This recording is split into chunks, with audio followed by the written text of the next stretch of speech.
Musibah terbesar yang menimpa umat Islam sepanjang sejarah umat Islam adalah fitnahnya Wahabi ini.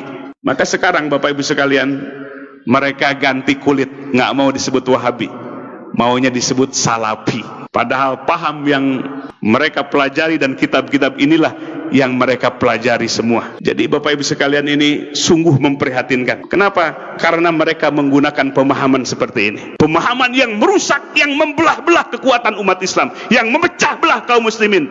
Kaum muslimin disebut orang musyrik, bahkan lebih syirik dibandingkan dengan Abu Jahal dan Abu Lahab.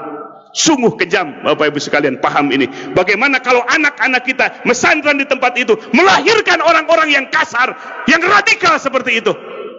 Maka oleh sebab itu kita jangan kecolongan. Kita bukan memecah belah umat, tapi mereka yang memecah belah umat dengan kitab-kitab yang dihadirkan dan pergerakan dakwah mereka, terutama di Indonesia setelah Presiden Soeharto lengser. Mereka berleluasa, biaya dana yang besar dari Saudi Arabia, dari Kuwait, dari Qatar masuk ke Indonesia untuk menggerakkan, menyebarkan pemahaman ini. Maka oleh sebab itu Bapak Ibu sekalian, kita sebagai warga ahli sunnah wal jamaah, warga Nahdiyin, punya kepedulian besar untuk melindungi umat dari pemahaman yang radikal seperti ini. Takfirul mukminin, mengkafirkan orang-orang yang beriman. Maka oleh sebab itu Bapak Ibu sekalian, di tempat yang mulia ini, di Yaumil Ijtima ini, bukan tidak beralasan kita mencegah mereka, sangat beralasan, karena kita lihat langsung kitab-kitabnya, bukan katanya kolak wakila, tapi langsung dari sumber-sumber ajaran mereka. Dan terbukti dari poin-poin yang tadi disebutkan,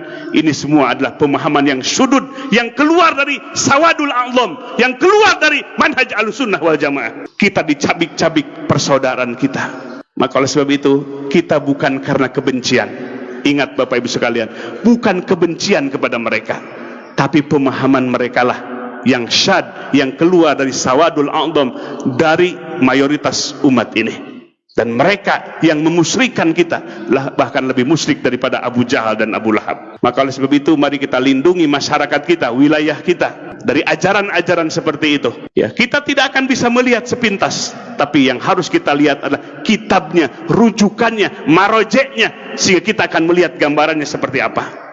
Maka hampir di mana-mana Bapak Ibu sekalian, kegaduhan di masjid-masjid karena ajaran seperti ini yang diajarkan. Begitu Bapak Ibu sekalian situasi kondisi kita. Mari kita jaga masyarakat kita, warga kita dari pemahaman-pemahaman radikal, pemahaman-pemahaman yang menuding orang lain kafir, yang menuding sesama saudaranya sebagai orang musyrik.